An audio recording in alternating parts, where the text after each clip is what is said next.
Nagaa waaqayyo gooftaa isiniif haa ta'u hordoftoota warqee biyuutii akkam jirtu nagaa fayyaa keessanii miti ani galata waaqayyo nagaa guddaa irraa faasaan qaba waaqayyo gooftaan galata guddaa argatu tole egaa nagaan na bira jiru isin biras akka jiru egaa shakkii waaqayyo irraan qabu abdiin qaba gooftaa bira egaa obboloota koo akkuma beekamu obboloonni tokko wayii waraqaa eenyummaadhaa fi baay'ee kan dhiphannu jirran madabalatee jechuudha.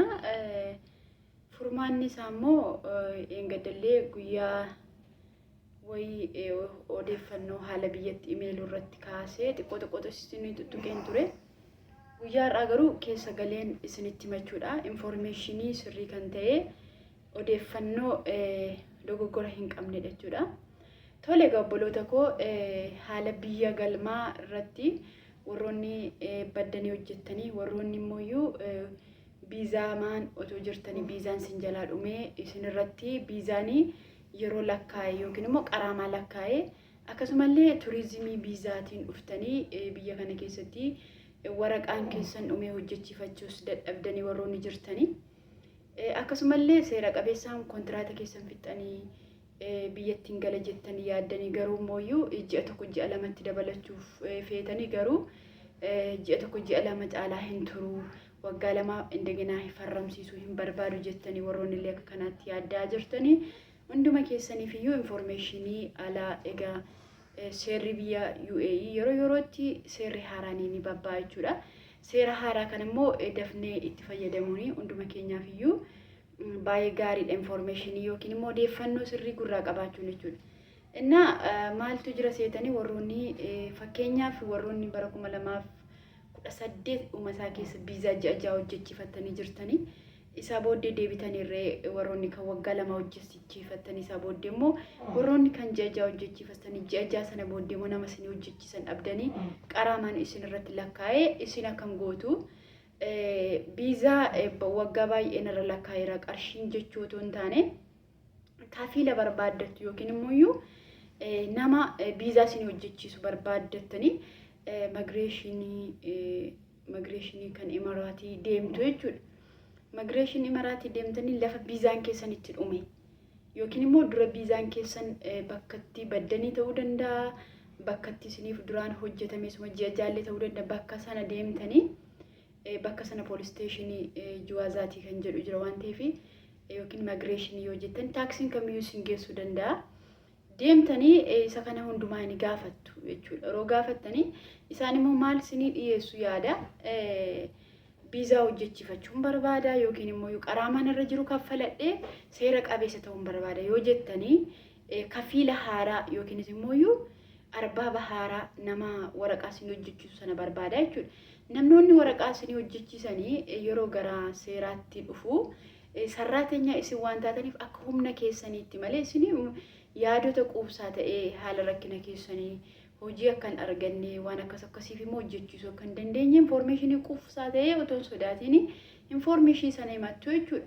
Inni isiniif hojjechiisu sun immoo yookiin birriitiin iyyuu biizaa firii ta'uu danda'a namni itti gaafatamaa ta'e isin hojjechiisu suni yoo baay'ate birrii 5,500 hanga 2,000 diraama 2,000tti qofa kaffaltu jechuudha. Waggaa 3 ta'u waggaa 4 ta'u jechuudha. Akkasuma warroonni immoo viizit turizimii biizaa warri kun warra ji'a ja'a hojjechiifatee kanaan dura yeroo mootummaan biyya kanaa warroota badanii hojjetanii warroota qaraamaa yeroo baay'ee biizaa malee ta'anii fi yeroo dhiifamaa godhee ji'a ja'a hojjechiifatee isarratti kan dhume yookiin badee kan jiru isaan kanadha jechuudha. Isaan kana warroota ji'a ja'a fi warroota badee jiru laallata warroota paaspoortii of harkaa qabdanii jechuudha. Keessumaa warroonni turizimii biizaa yookiin biizaa dawwii dhuftanii biizaan isin irratti dhumee jirtanis isinis akkuma kana arbaaba barbaaddattu jechuudha. Arbaaba barbaaddattanii yookiin immoo nama kafiila isinii ta'u nama waraqaa isiniif hojjechiisu fudhattanii jawazaatii yookiinis immoo migreeshin kan jedhan kana migreeshin imaraatii jettanii bakka barbaaddanii Abudaabii ta'uu danda'a Dubaayii Shaarjaa anyway bakka kamiyyuu ta'uu danda'a deemtanii achitti arbaaba yookiin kan biizaa ofiisii ta'uu danda'a biizaa haawus meedii ta'uu danda'a jechuun biizaa manaa ta'uu danda'a biizaa kaampaanii yookiin kaampaanii cidaatenyaa ta'uu danda'a yookiin kan security ta'uu danda'a whatever way isaan kana gaafatti isaan biizaa akkasii isin baafachuu ni dandeessu. Qarama isin irra jiru isaan isin qarama isin irratti lakkaa'ee diskaawuntii isin godhanii yookiin immoo dhiifama godhanii xiqqannasanii isinii fi ilaalanii birrii baay'ee otoo hin baasin isinis gara seera qabeessaatti biizaa waggaa 2 bitachuu yookiin immoo kafiila kaampaanii kafiila isiniif ta'u sana hojjechiifachuu ni dandeessu jechuudha. Isinis akkasitti juwaazaat imaraatii yookiinis immoo migreeshin imaraatii jettanii yoo deemtanii furmaata kana fi haala kana isinii xumuramaa jechuudha. Dabalataan immoo seerri haaraan samoona kana jechuun guyyoota 2-3 gidduu baheeru jira. Yeroo duraanii biizaan mana madaamiitti yeroo hojjennu biizaan umee biyyatti galuuf yookaan kontiraata waggaa 2 yoo finne ji'a tokko qofaadha jechuudha kan nuti biizaan sun umee kan turuu dandeenyu ji'a tokko qofaadha. Yookiin biizaa hojjechiisuu qabna yookiin immoo maal gochuu qabna yookiin immoo biyya kana keessa biyya jiru kana keessa bahuu qabna. Yoo hin baanu ta'e nurratti lakkaa waan ta'eef kanaaf iyyuu amma garuu seerri gidduu kana bahee jiru biizaan umee hanga ji'a 6 jechuun hamma biizaan keessan nama tokkorraa erga kontiraata keessa waggaa 2 fixxanii kaampaanii ta'uu danda'a, haawusmeeddii ta'uu danda'a yookiin warra mana hojjetanii ta'uu danda'a.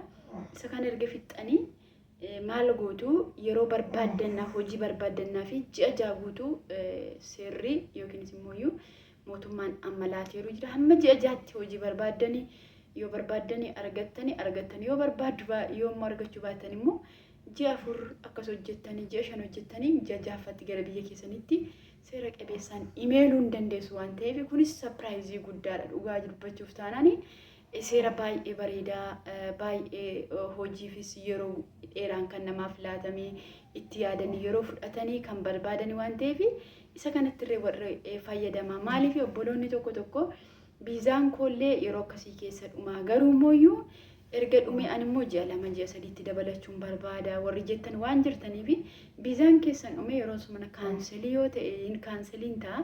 Isaa booddee immoo amma ji'a 6tti hojii barbaaddachuu yookiinis immoo waan hojjetattanii ji'a 2 ji'a 3 hojjetattanii ji'a 4 hojjetattanii itti dabalatanii hojjetanii gara biyya keessanii yoo immoo barbaadne mana biraa barbaaddanii yookiin kaampaanii warra kaampaaniis yoo ta'e kamiyyoo ta'e akkasitti illee itti fayyadamuu hin dandeessu. Akkasumas immoo warroonni biyya kana keessa kaampaanota gurguddaadhaan hojjetanii biizaan isaanii dura waggaa 3 ture. Amma garuu mootummaan gara waggaa 5tti dheeresseefii jira jechuudha. Warroonni kaampaanii garaagaraa bananii as keessatti hojjetanii duraan kan waggaa 3 biyya kana keessa biizaan jiru. Amma garuu namoonni kamiyyuu mana yaalaa ta'uu danda'a, suuqii ta'uu danda'a, whatever way garuuti hanga waggaa 5tti biizaa waggaa 5tu bahee jira jechuudha. Seera biizaa waggaa 5 inni kuni namoota kaampaanii gurguddaa qabanii as keessatti investii godhanii hojjetanidha. Warri kunillee sarpiraayizii guddaa yookiin immoo waa baay'ee namatti tolu waan ta'eef isa kanatti illee fayyadamuu hin dandeessu. Hiriyoota keessan akka fayyadaman gochuu dandeessu. Kanaafiyyuu akkasitti itti fayyadamaatii warroonni hidaa qabdanii sodaa tokko malee waggaa meeqanarra lakkaa'eera waggaa meeqa yoo kana miliyoona meeqa ta'eera yookiin immoo biizaan umee biizaan koo reefu ji'a 1 lakkaa ji'a 2 lakkaa ji'a 3 lakkaa maal abbaa isheetu otoo hin jedhiin daftanii hidaa qabdan ofirraa kaffaltanii seera qabeessa ta'uu caalaa kan namatti tolu hin jiru. Kun immoo oduullee otoo hin taane ani mataan koollee biizaan otuman ani jechuun otuman kontiraata ta'ee jiru biizaan na jalaa dhumee ture. Ani infoormeeshinii kana migreeshinii imaraat migreeshinii deemeen ture jechuudha. Migreeshinii imaraatii deemnaani dhimmi kee kuni yookiin kafiila haaraa yookiin immoo nama wanti siif ta'u nama biizaa si hojjechiisu nama haaraa fiduu dandeessaa. Hidaa kee kanas kan si kaffalu jechuun wanta qaramaan irratti lakkaa'ame kana yookiin immoo hidaa maal jedhama ingiliffaatiin faayil jedhama. Faayirii isin irratti lakkaa'e kana kan kaffaluu danda'u nama si kaffaluu danda'u fiduu qabdaa jedhamtu. Keessumaa warroonni sarraateenyaa ta'anii mana namaa hojjennu bakka duraan bannee fi bakka duraan itti biizaan keenya hojjetame inni waggaa 2 bakka sana ta'uu qaba. arbaaba nuti argannurree bakkuma sana biyyuma sana keessa ta'uu danda'a. Abudaabii baddanii shaarjaa taana shaarjaatti hojjetamuu hin danda'u. Abudaabii keessatti hojjetamuu qaba akka seerichaatti. Shaarjaatti baddanii abudaabiitti ta'uu hin danda'u. Shaarjaa keessatti malee jechuudha. Waan akkasitti yaaddanii wacii keessan otoo birriis garmalee taaksiitti hin baasin isa kana bartanii informationii kana yoo deemtanii seera qabeessa ta'uu ni dandeessu. Yeroo galtanitti haalli mijachuu yoo didee gara biyya kanaatti deebi'uu ni dandeessu. Namni hidhaan irra hin jirre jechuudha. Garuu immoo namoonni hidhaan itoo isin irra jiru mootummaan erga hidhaan qabnee tikeettii fidadhu gara biyya keetti galii isin jechuu danda'a. Yookiin immoo waan akka qixaaxiin baay'ee sirraa jiruu fi hidhaa jechuu danda'a. Isa kana yeroo ta'u garuu akka biyya kanatti hin deebine kaansileeshinii jechuun baay'ee akka biyya kanatti hin deebinee fi paaspoortii keessan irrattis yookiin immoo ashaaraatu kaatu jechuudha. Ashaaraa akkasitti hin deebine. Kana gochuurra immoo seera qabeessa wanta nurraa barbaadamu goone seera qabeessa taanee otoo biyya kana keessaas bahuuf ta'e hojjechuufis ta'e tokkositti fayyadamne gaariidha jechuu barbaadeetanii kun isin fayyada. Hiriyoota keessan baay'een akka kanaatti biizaan koo dhumeera, waraqaan koo dhumeera, akkamittan biyya galaa akkaman godhaa jedhanii sammuutti dhukkubsatan hirribatti dhabanii isaaniif akkasiif sheerii godhaa.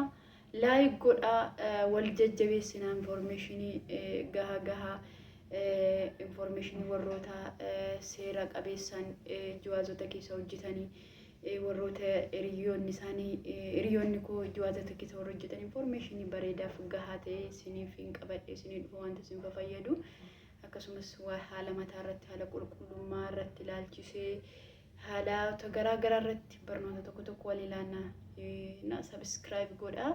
Subscribe gochuun waan isinirraa hir'isu hin jiru, waan immoo isinitti qannasus yookiin isinitti dabalu hin jiru. Kanaafiyyuu subscribe godhaa isiniin jechuu barbaadu obboloota koo. Subscribe yoo gootan yoo wal guddisne rakkoo hin qabu jechuudha. Nama hundumaaf yoo subscribe gochaan oolan isinillee akkasuma subscribe godhaati maatii naaf tahaa wal guddisnaa isiniin jechuun barbaada. Waan kana gootaniif eebbifama. Egaa informationii guyyaa irraa kan nuuf fakkaate informationii biraan hanga walitti deebi'utti immoo turtii gaarii.